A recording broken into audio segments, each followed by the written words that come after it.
still on the minimum wage conversation. And what's been going on, Nigerian Governors Forum stated that the only way they can afford the 30,000 naira minimum wage is to downsize the civil service. According to them, they cannot afford to pay that amount with their current revenue allocation. Now, we'd like to hear your own thoughts on this. Please call us on 070-806-68014. You can also tweet to us at TVC Connect. Please hashtag YourViewTVC so we can read your tweets. Speaking for the governors, let us be somewhat considerate of their situation. Unfortunately, a few states like maybe Lagos, Rivers State, different places and those areas who Delta. Those are areas that can generate revenue.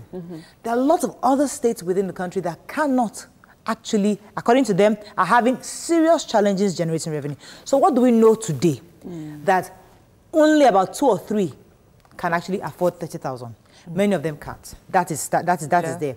Secondly, they receive over 170 billion naira from the federal government for salaries. Now, how do you expect governors who receive this money, how do you expect them to pay in addition to that? Is the federal government going to give them more money? Are they going to get more allocation? What exactly do you expect these governors to do? So, in fairness, you can see that there's really nowhere for them to get. Do you expect them to cut even if they cut their own salaries, would that even solve the problem? Because you cannot generate revenue overnight.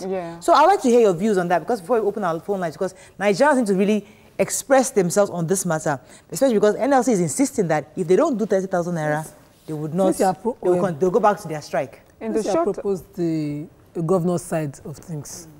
I'd like to quote the chairperson Governors Forum, Alhaji Abdulaziz Yari, saying that they have not been able to pay this money since before 2015. Wow. They had to get bailout the last month of 2015 to settle backlogs of salaries. 18,000 naira. Yes, that's when they were paying 18,000 naira. They've had to go back. So we are certain whatever allocation they get monthly is no longer enough. Right. So now a foresighted governor will be someone who sees this problem since 2015 and say, okay, I have to be an ambody. I have to start to look for, in fact, not an ambody, an Asiwaju who at the time his own allocation was withheld by the government, and he had to find all sorts of ways to keep his civil service working. So we have to have governors like that, or we don't have governor. Thank you. Unfortunately, they haven't done that. It's 2018. Yes. Looking in hindsight, yes, they should have have a proper plan, at least use those allocations appropriately. But unfortunately, it wasn't done. So today, we are still in that situation. What Mariah is asking is that what do we do in the short term? Right. So I think that they should go back to the negotiation table. NLC, you cannot say you are not negotiating again. Let's go back and let's draw up a plan. Okay, you cannot pay it. And you honestly can see that they cannot afford it. Their states do not generate any revenue just yet.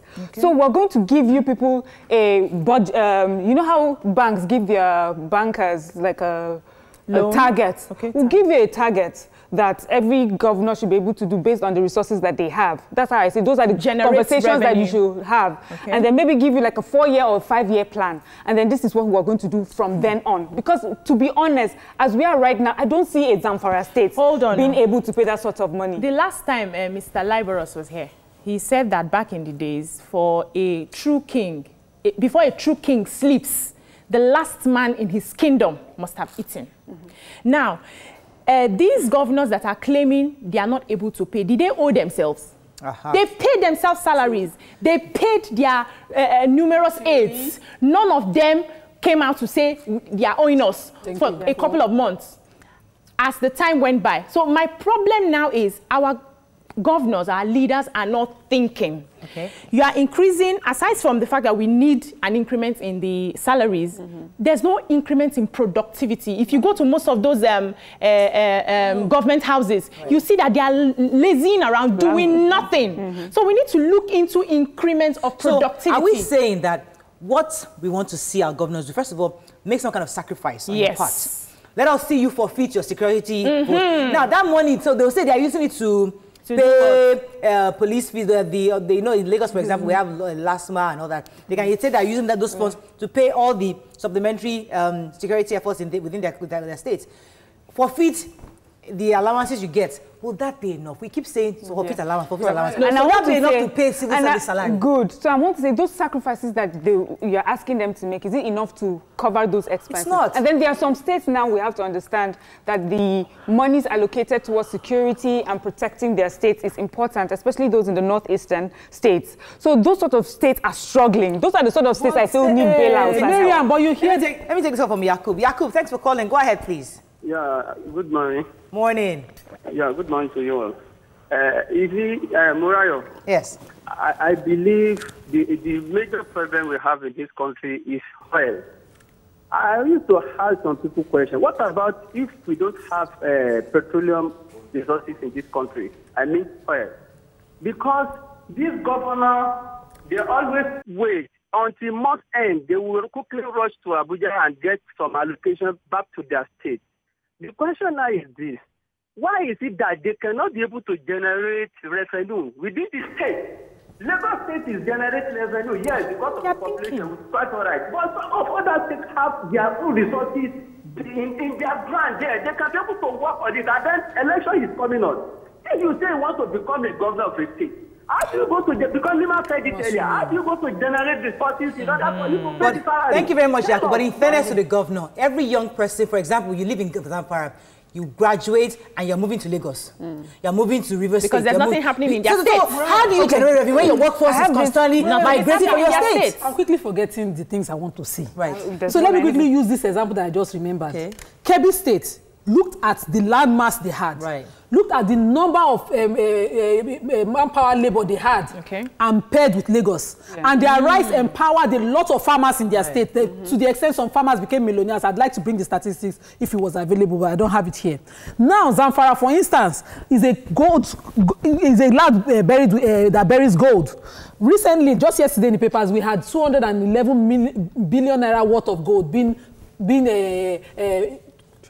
transacted. They were trying to smuggle it out of Lagos, out of the country, and they were caught at the airport. These are things that these governors should be on their case doing.